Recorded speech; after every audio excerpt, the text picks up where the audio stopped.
Well, after a little break for the summer holiday and with a new season on the horizon, it is time to return to the action at Southend United today. Yes, the usual summer transfer special, a few big additions and a few big departures from this football club this year. However, after saying goodbye to some legends, we've got a new opportunity too, because for the first time, we're defending one of the big trophies this year, and it starts us off with a Community Shield final.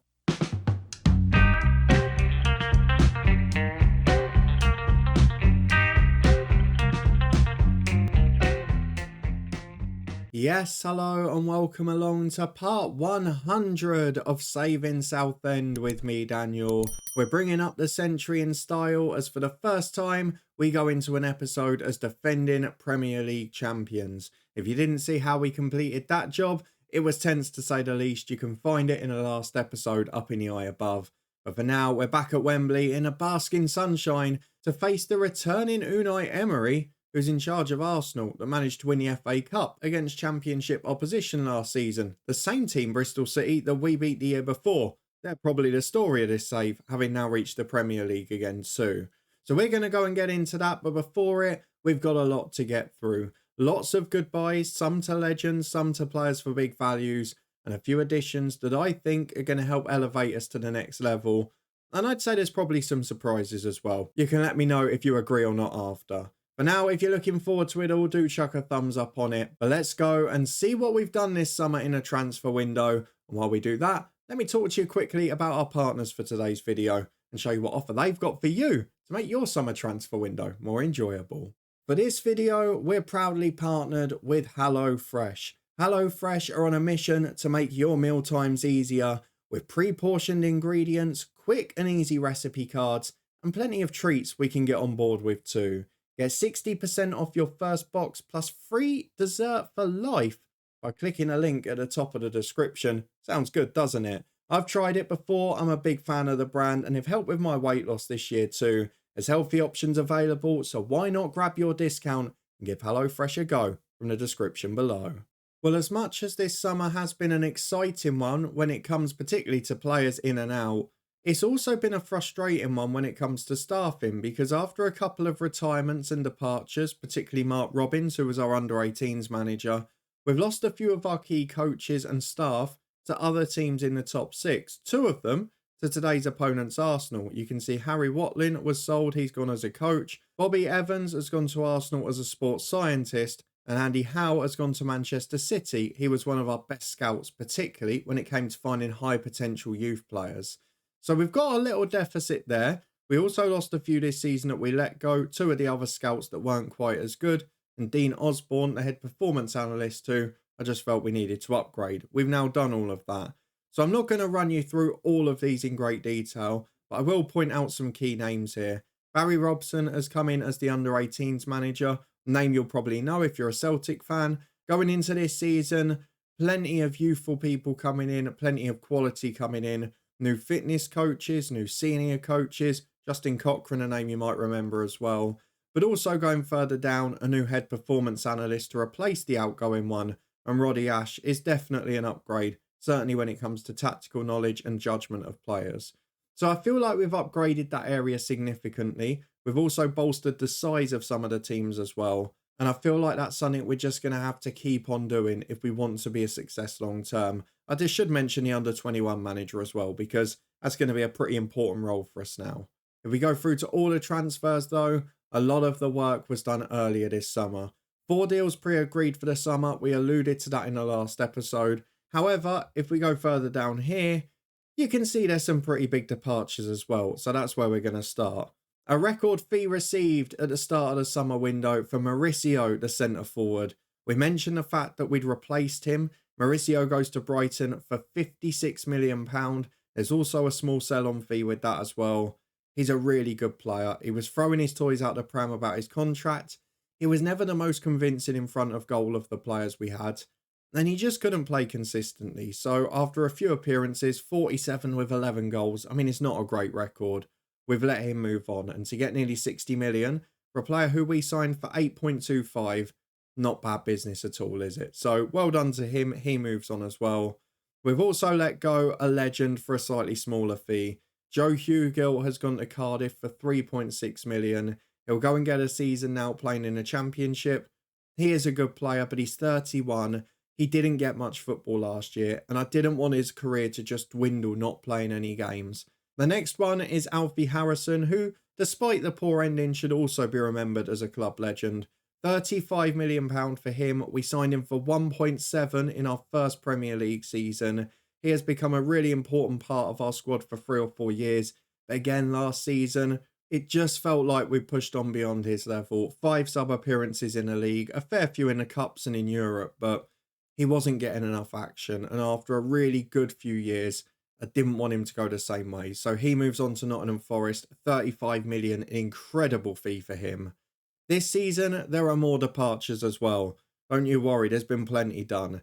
David Mira was out on loan at Bristol City. They had a mandatory future fee of 9.5 million, which they've taken. Might work out a good deal for them, and certainly does for us. They got promoted to the Premier League, of course.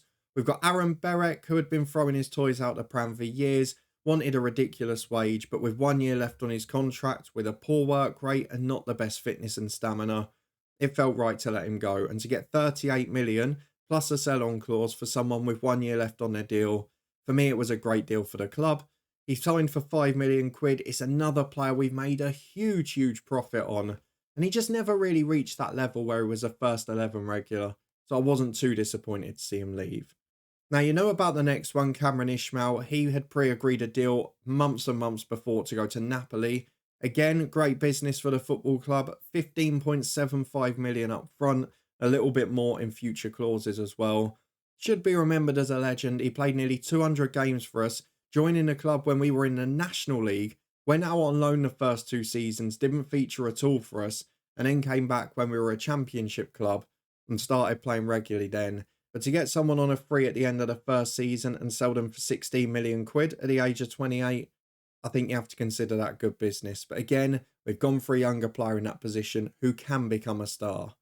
David Harkin's gone out on loan, Cody Muir, a few players of that ilk. Not too many superstars that have gone out on loan or first team level players. I've tried this year to really reduce the size of the squad overall and make sure I sell people rather than loan them out. And that meant that our backup keeper had to leave the club as well. Andres Caljo going off to Saudi for 11.5 million quid. It's almost a crime that I put him ahead of Jude Sadler for 1.5 years. He's a good goalkeeper. He's not a great one. But ultimately, he joined for 2.5 million, played 2 seasons first choice, which kept us in the Premier League, both on the final day. And after being a backup for a few years, he's gone for 11.5 million. It's yet again brilliant business. Andreas Caljo is off and out of the club. There's a few more first teamers further down as well, and maybe some forgotten names too. Marcus Obekjar is a player we signed a few years ago. He had great potential, but as we've improved as a club, he's not quite reached that level. 2.8 we signed him for. We sell him for 9.5 to Championship Derby. He spent his whole time at the club out on loan, bar the first half a year. And you can see, he's a good defender, but he's never getting to the top level. So a good deal for the club, and I'm sure a good deal for Derby as well, where we'll do pretty well. Shavon Abrahams is a youngster from the academy. We've had this a few summers in a row now, where we've started to get offers for players in our academy. And at 19, he's got fairly big potential, but he's not looked like reaching it. So when West Brom offered £1 million and a 30 or 40% sell-on clause, I felt it was a good deal for all parties again. A few other names that we're giving one more loan spell to, the likes of Okoye and Sanko, players that have been in the first team squad in years gone by. Alex Crowe as well, who's gone to Rotherham. Then Rasmus Jensen, a striker that, to be fair, was pretty good for us in the Europa League for a season. He's gone to Atalanta for 5.25 million. This is the first one we've not made a profit on. We sold him for £1 million less than we signed him. We did get a bit of money in loan fees and whatever else. However, he's not really reached the level we expected. He's gone off to Italy, having played in the Championship last year. Surprised Bristol City didn't want to keep him when he scored 13 goals in their promotion season. They've obviously decided they want a better striker. He's not quite reached the level for us, but if you have a look at him, while his league form is pretty average for us, if you go back to that Europa League winning season, he scored 11 goals and was top scorer in the competition. So still a good player and will have a good career. And then let me bring your attention to the 2 deals at the bottom, because we got good loan offers. I was looking to get rid of one of them. We got good loan offers for both, and I thought this is a chance for these guys to really develop. Soren Hansen, young centre-half, signs a new deal. He's gone to Sheffield United for a year of Premier League football. I just want him to become the star he can, and he's not going to do that sitting on the bench with us. And then the same for Kieran Peacock, who was wanted on loan for a first-choice defender by Barcelona. 20-year-old model citizen, not the best on the ball, so I don't really get it. After being injured the second half of last year, I just thought this was a good deal for the club. So we're going to see if he develops there. If he can't, with the best facilities, the best academy, and a very good league and team, then he's not really got a chance, has he? But certainly puts his value up, helps him get a little name on his CV. And if we don't then want to use him at our club, we might be able to recoup our money because he's still one of the biggest signings we've ever made at this club. So a long list of outs, probably a lot longer than we're used to having, but there are a fair number of ins this summer as well. Now, I don't want to cause too much panic because you might think, oh, 6 signings, that's quite a lot for me, for a club that's just won the Premier League that doesn't need to do a great deal. But there are a couple in there that I couldn't turn down because they were bargains, and there are a couple of young players who are going to be great for the future, but maybe not regulars immediately. And most of them, to be fair, I would argue are going to be backup players in their first season. We've strengthened the squad rather than the 11. So if we begin with Ivo Torres, who was a deal that was too good to refuse, and was the one that I sort of spotted a couple of months before that meant Berek could definitely go. Because Ivo Torres comes in from Estudiantes for 1.9 million. No, he's not one of the youth players. He is a 3.5-star deep line playmaker. He is exceptional, and he had this release clause where he wouldn't sign a new deal there. He's an Argentine international, as of joining this club in the summer. He's on 20 grand a week and only wants to be a breakthrough prospect. It is arguably the deal of the century for the level we're at. He is, I think, the only debutant who's going to start today in the Community Shield just to get some football. He's got brilliant stamina, brilliant fitness, works harder than Berek. He's got better technique. I'd actually argue he's an upgrade across the board on Berek. We've sold him for 38 million and got this guy for 1.9. Now, I feel like going into an Arsene Wenger mode here because a few of you asked recently in the comments, why don't you spend your transfer budget? And I feel like doing what he did with Rob Holding. I'm sorry he didn't cost 50 million quid. He should do. He's worth 50 million, as you can see now. But 1.9 million, just a deal too good to refuse. What a signing Ivo Torres is going to be. A slightly more expensive deal was for the second player in the Next Gen Awards. We had all the top 5 apart from him. We've tried to sign him twice before. Third time lucky, it strikes a charm. Mauricio leaves for 56 million and his replacement for 29.5 is Ashley Carr from Club Bruges. Now, he's a Canadian international. He's not quite as good in the air, but he is 5'11". He's not short by any stretch. He's a proper advanced forward though. He's a top quality striker. And it's not that he's so much better in the finishing, the pace, the long shots, etc. He's probably 1 or 2 better in most of those areas. The thing I like best about him is not just the determination either. It's the fact that he's got brilliant composure and off-the-ball movement. 2 attributes that, along with anticipation and decision-making, I really look for in my advanced forward. So for him to be 15 and above on all of those is definitely a sign of the future being very bright for him. He's scoring 1 in 3 for Canada. He scored over 1 in 2 for Club Bruges. And adding to the likes of Ivanov and Kranjic, I feel we've got 3 players who can go in that role and score goals at will. And I think that's really important when we're at the top level. We've also got the chance to move Kranjic out to the right if we need to. His attributes really suit that. And that would just give us goal threats from everywhere. So Ashley Carr, 4-star ability, 5-star potential, 20 years of age. Absolute no-brainer. I'm sure you'll agree with me. The next one is a very different type of signing. A free agent from Arsenal, maybe the new Cameron Ishmael. We did that 10 years ago, didn't we? John Nussum, he is an 18-year-old right winger who, I've got to be honest, I was surprised they were releasing at that age. He looks a really good youngster. Now, the problem is we're probably not going to be able to loan him out this year. I think as a squad player, he might even be able to do a job. He's 2-star ability. He can play centre mid. He can play centre forward. He's not got the biggest potential, but I'm hoping that we'll be able to unlock it. He's got a good personality, but we're trying to get the determination up as well. I just like him. I thought he was a decent player and worth taking a punt on, especially as a free agent. The 4th signing that came in and was pre-agreed at the start of the summer, though, is a very important one, because what do we need in our squad? A better backup goalkeeper. Caljo moves on for 11.5, and for 10.5, we get England's number 2, Spike Brits, at 28 years of age. Now, the reason this deal came up is because Crystal Palace got relegated and he had an active release clause from them. I think you can see both in personality, in terms of jumping reach, height, and agility, but also in terms of his mental attributes. He is a huge upgrade on Calcio.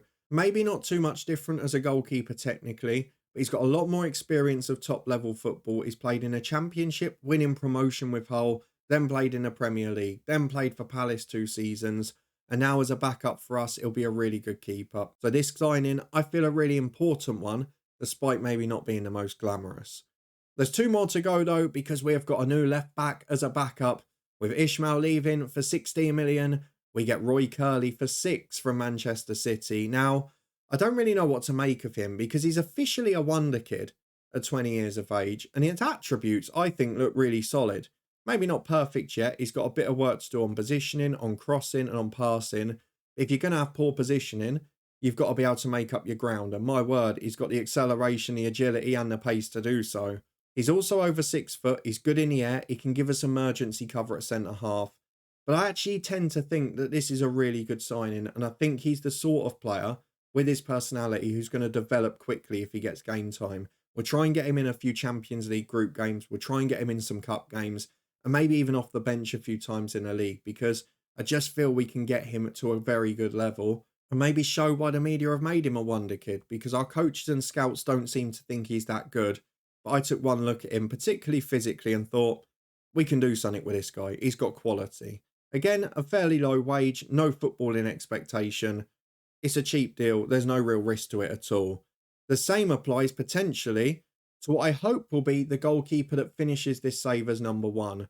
Because Logan McNaughton comes in from Dundee United for £13 million. You may have seen at the bottom, he's gone back on loan there to get another year of football. He is 17 years of age.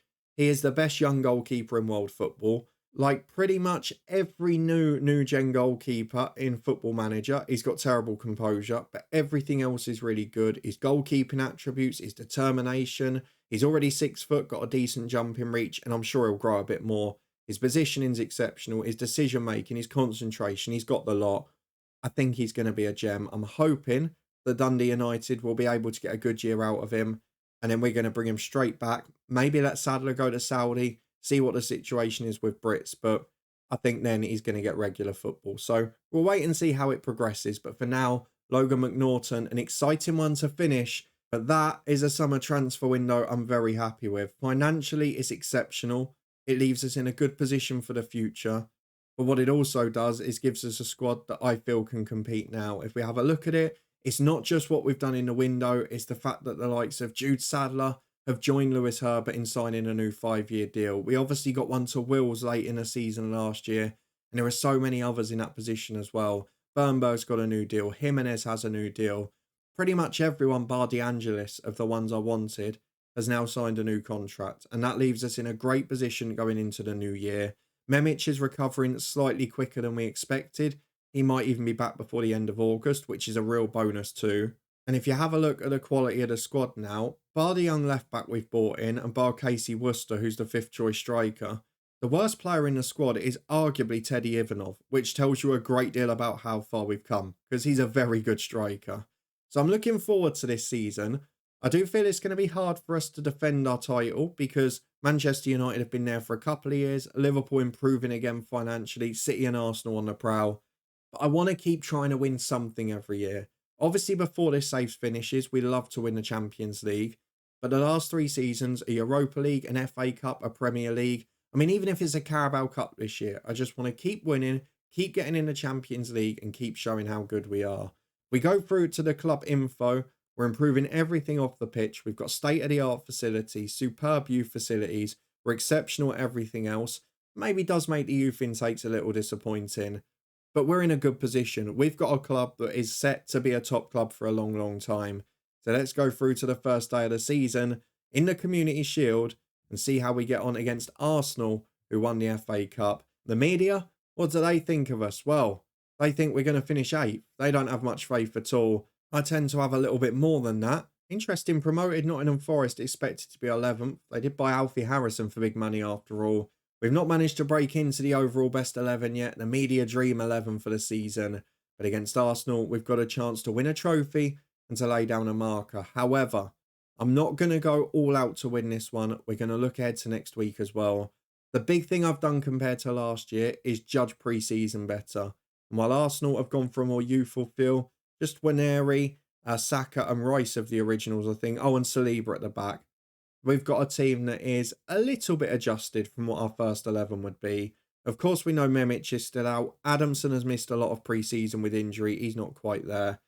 But we've got one debutant in the 11. We've got everyone sort of approaching fitness, which is what I want, with one friendly to go, essentially. And we've not got too many players with a heavy match load, albeit a couple will play today. So I'm playing the backup right back in Baranda. Rakowski is going to stay on the bench. Off the bench, we will hope to bring on the likes of Brits, Curley for their debuts, and Ashley Carr as well. Kranjic is there because he's played a lot of football recently, the same as Bernberg, and I want to look after them a little. So it does mean that Ivo Torres makes his debut, does mean Teddy Ivanov gets a chance to start up front alongside Joe Wills, and it does mean that we've got Luis Vasquez on the left rather than Adamson, who'd normally be there. De Angelis, the one unhappy player, he is in an 11 that is as follows. Jude Sadler in goal with Baranda and De Angelis fullback, Herbert and O'Day in the middle. Ucolano and Vasquez out wide with Torres joining Jimenez in the middle. And now Wills and Ivanov up front. The old faithful before the new boys will come off the bench. No change to the tactic, no change to the style. We could go to a more positive mentality, but I like to have that option to throw into a game if we're not winning. You've seen the balance does work well enough for scoring goals towards the end of last season.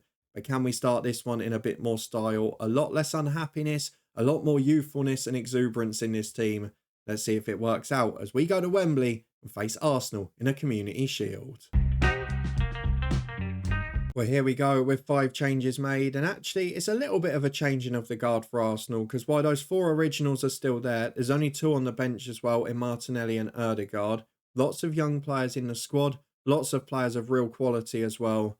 And a few in the likes of Claremont and Robertson. Of course, there's problems in the past, but FM is very much rewarding managers with a second stint at their clubs, and Unai Emery is back at Arsenal this time. Not sure we'll be seeing that one in real life, but stranger things have happened this summer in the managerial merry-go-round. So let's get into the first half at Wembley, see if we can put things right after a beating in last year's Community Shield. Arsenal perhaps not as strong as United.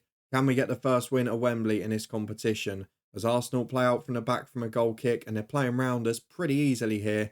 The extra man in midfield working a charm for now. You can see they're bringing in a fullback as well, trying to take advantage of the centre of the pitch and a new combination that we've got in there. Vasquez, though, does really well defensively, and De Angelis can play out to Jimenez. Nice football and a long highlight. It's got to lead to something, hasn't it? Good ball into Joe Wills. Touches heavy, though, and Saliba still going strong. Finds Rice and Waneri. Up to Claremont on the left-hand side. He finds Waneri again. The Wonder Kid made it to his potential by the looks of it. Gets down to the byline. Cuts back to Rice. No one marking. Into the box to Avila. And the header's over the bar. Sadler probably had it covered. With 5 gone, Arsenal are on top. And we're back again with Arsenal in possession. And what is going on? Correct me if I'm wrong here. Did this not happen in last year's Community Shield? Or am I imagining it? It definitely happened in one of the big games. We had it in FM23 constantly. No, it didn't happen last year. I'm imagining it. The big game curse from FM23 has carried over. And Vasquez, I mean, you're getting a chance because of the injury to Adamson. What on earth are you doing? I'm going to have to put Teddy Ivanov out there and put Wills up front. I'm not going to change the 11 this early. And left wing, the one position I don't really have someone, if I'm being honest. We're now going to have a very tough task on our hand. I don't think we're going to be winning this final. But what an absolutely stupid decision. Why does it always happen in the big games? You just get someone flying into a stupid lunge. We've made it to half an hour. We've kept it fairly quiet. I'm actually really pleased with the way we're playing at the moment. If we can get to the hour mark, we might go sort of counter-attacking, just try and get to penalties. But it does sort of thwart my plans to bring on lots of the new boys and maybe a few of the younger ones too. At half-time, though, that is a really creditable effort. To go 35 minutes without a highlight, to keep them on the back foot, that's a brilliant effort against 10. We're going straight from the kick-off in the second half. Now, can we smash and grab one as De Angelis? He's on a booking as well. Got to watch out for him, especially while he's unhappy and a bit frustrated at the club. Torres with the ball through the wheels. Finds Ivanov off the left. No one in the middle, though. Ivanov would have been there before. He cuts back to De Angelis. Is that a penalty, referee? Doesn't even blink. But the ball's given straight back to Yocolano, who finds Joe Wills. And the shot's over the bar. Really good football from Southend, though. Still a threat on the counter. Referee only giving decisions one way, albeit that one 50-50. Martinelli is on, and we're looking at areas where we might have to make a change. And perhaps today, I'm finding the one negative of not still having Berek, which is a centre midfielder who could just drift out to the left. We're going to bring Roy Curley on left wing for Ivanov. Not the intended debut for him. I'm going to have to trust De Angelis for now. Rakowski is going to come on for Baranda. Can I bring Brits on, or do I need to leave Sadler in case of penalties? I think I do. Yocolano off attack at Zuka. I'm going to replace Kivrakidis for Jimenez. Try and rest Bernberg all game if we can. Let's get those four made. We'll leave the last two. We can make them at the end if need be. As Rakowski throws into attack at Zuka. Back to Rakowski again. A whole new right-hand side. Into Curley at the back post. Blimey, that would have been a turn up for the books, wouldn't it? What a start to his time at the club that could have been. But amazingly, we are the side being the aggressors now. Kivrakidis gets it on the left to De Angelis, and the 10 men are starting to dominate as Joe Wills heads one over.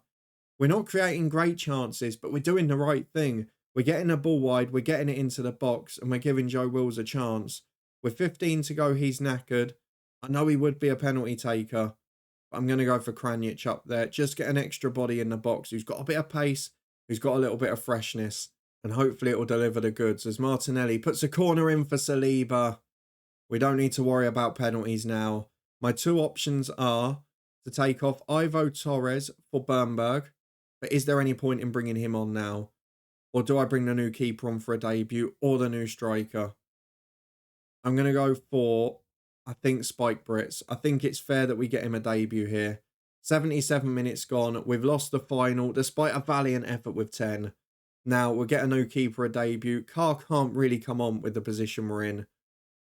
And then Luis Vasquez. I mean, is he even an aggressive player? I don't know. Not really. He's not an aggressive player, so I've no idea why he's suddenly flying into tackles like that. It's a very bizarre one, but we've seen it in FM the last 2 years. The big game curse with the lunge in tackles. It always seems to happen for one team or the other. As Claremont picks the ball up at the back. Been nicked by Rakowski. Imagine we get penalties now. Kranjic has got the chance to play left. Goes back to Herbert. Just get us one corner that Herbert can nod in. De Angelis finds Curley. Chance to run down the left. He's got pace if we can find him. Torres finds the ball to left back for De Angelis. And now Herbert can bring it into midfield. Here's Kivrakidis through to Kranjic. He's in one-on-one. He's got to score. He does score. Southend United. 10 men since the 10th minute. A level courtesy of two of the subs. Kivrakidis finds the ball. Kranjic finds the finish. And it is Southend United 1. Arsenal 1 at Wembley. This is a great effort with 10. We're going to drop to cautious. Don't think we've got any more subs. No, we haven't. But we have got a 94th minute corner with De Angelis into Lewis Herbert. Heads over the bar. Against his former club, he scored a 95th minute equaliser last year. It ended up winning us the title. Here, he misses. We've got penalty kicks. But from 0-0 and 10 men after 10 minutes, we would have taken this. Now we go to penalties where we've got no takers on. We've got a sub-goalkeeper on. We can only hope that body language of delighted to make his debut continues throughout the shootout. It is not a side that I think will win this penalty shootout, but you never know. Stranger things have happened. Let's get the takers set. Spike Brits is better than De Angelis, which is a bit of a concern. But let's get through the team talk. Well done, lads. I'm just going to say, I'm proud of your efforts. Keep going. Through the penalty shootout, Southend v Arsenal. And Kranjic is up first. Replaces Joe Wills, who is so often reliable from the spot. Will Kranjic be the same? Yes, he will. Sends the goalkeeper the wrong way. 1-0, the advantage with Southend. And now it's Bukayo Saka, often reliable for Arsenal. Spike Brits, never been in goal for us before today. And what a start this is. Could be a Wembley hero in his first 20 minutes as a Southend United player. We go to penalties and he saves one from Saka. Kivrakidis then goes down the middle. Ledes dives out the way. It's 2-0 Southend on pens as Declan Rice steps up. Used to take a fair few for West Ham United. Will Brits be a hero again? Oh, almost. He went the right way. But he can't keep this one out. Good penalty from Declan Rice. Rakowski is the next one for us. for a youthful feel to our penalty takers. This one a centre-half. You wouldn't know it from the finish. Drilled at pace into the bottom corner. Keeper hadn't even made his dive by the time that hit the net. As it's experience for Arsenal again with Gabriel Martinelli. Right-footed. Emphatic penalty. 3-2. Southend still hold the advantage.